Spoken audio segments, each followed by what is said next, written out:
અમદાવાદમાં આમ તો ભૂવા પડવાની ઘટના વરસાદમાં સામે આવતી હોય છે, પરંતુ ગરમીની ઋતુમાં 42 ડિગ્રી તાપમાન નોંધાતું હોય ત્યાં અમદાવાદના જુહાપુરા વિસ્તારમાં નેશનલ હાઈવે નંબર 8 ખાતે ભૂવો પડતા સ્થાનિક લોકો દ્વારા બેરિકેડ લગાવી ટ્રાફિક ડાયવર્ટ કરવામાં આવી રહ્યું છે અને એવા સમયમાં સ્થાનિક ટ્રાફિક પોલીસ હાજર નથી।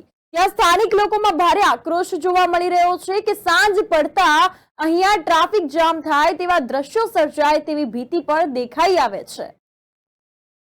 ન્યૂઝ ફોર ઇન્ડિયામાં સ્વાગત છે આપનું। અમદાવાદમાં આમ તો ભૂવાઓ પડતાની જે ફરિયાદો સામે આવતી હોય છે, પરંતુ એ ઋતુ અને એ સિઝન હોય છે વરસાદની।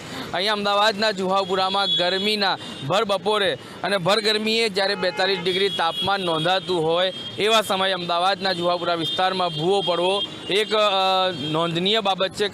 કાઉન્સિલરોને જાણ કરી જે કોર્પોરેશન માટે એક જે ઘટના છે તે શરમજનક બાબત જણાવે છે, કારણ કે અહીંના કાઉન્સિલરોનું કહેવું છે કે જ્યારે આ જ વિસ્તારની અંદર વાત કરીએ તો પાછળ આરસીસી ફતેવાડી બાજુ જે ભૂવાઓ પડતાની વારદાતો સામે આવતી હતી ત્યાં સમારકામ હજુ તો પૂર્ણ પણ નથી થયું અને તેની સામે મેઇન હાઈવે પર નેશનલ હાઈવે નંબર 8 છે, આ જે રાજકોટ સુરેન્દ્રનગર લીંબડી સુધી જાય છે, એકબીજાને જોડે છે, તેવા જ હાઈવે પર રસ્તાની વચ્ચે એક ભૂવો સામે આવ્યો છે। હજુ તો તે કાઉન્સિલરને જાણ કરી ત્યારે તેમણે કીધું કે હજુ આ 4 ફૂટ કે 4 mm જ છે એવું કંઈક કહેવામાં આવ્યું, પરંતુ એની સંખ્યા કોઈ સંખ્યા પણ વધારે નથી, એક જ ભૂવો પડ્યો છે તેવું કહેવામાં આવ્યું।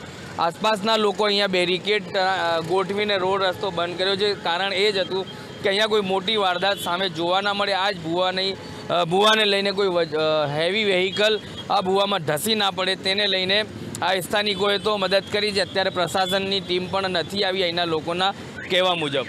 શું કહેશો ભાઈ આ ભૂવાની ક્યારે? मैं यहाँ से निकल रहा था तो मैंने देखा कि यहाँ पे एक भूआ पड़ा हुआ है, तो मैंने सोचा कि किसी की जान हानि ना हो, इस हिसाब से मैंने जो भूए के लिए मैंने प्रोसेस किया। हाजी भाई कॉरपोरेटर सीमेंट वालों को कॉल किया, अभी एएमसी म्यूनसिपल कॉरपोरेशन में भी मैंने कॉल किया हुआ है, उन्होंने फ़ौरन टीम भेजी है।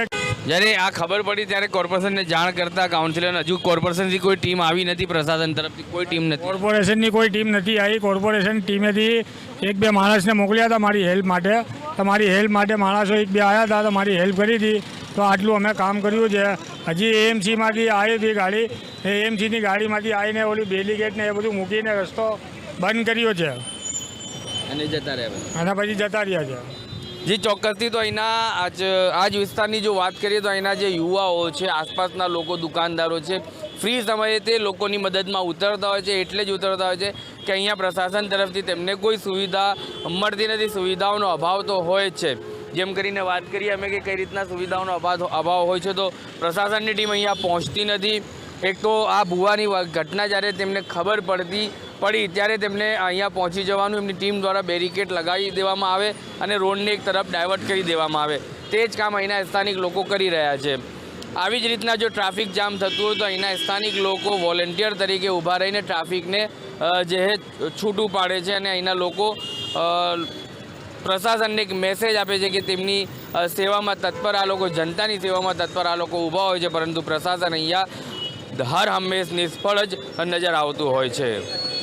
તો આવા સમયે પછી અહીંના સ્થાનિક લોકોએ ટીઆરબી ટ્રાફિક જવાનોને ફોન કરતા અહીંના ટ્રાફિકના ઇન્ચાર્જને ફોન કર્યા છતાં પણ હજુ સુધી કોઈ ટ્રાફિકની ટીમ પણ પહોંચી નથી।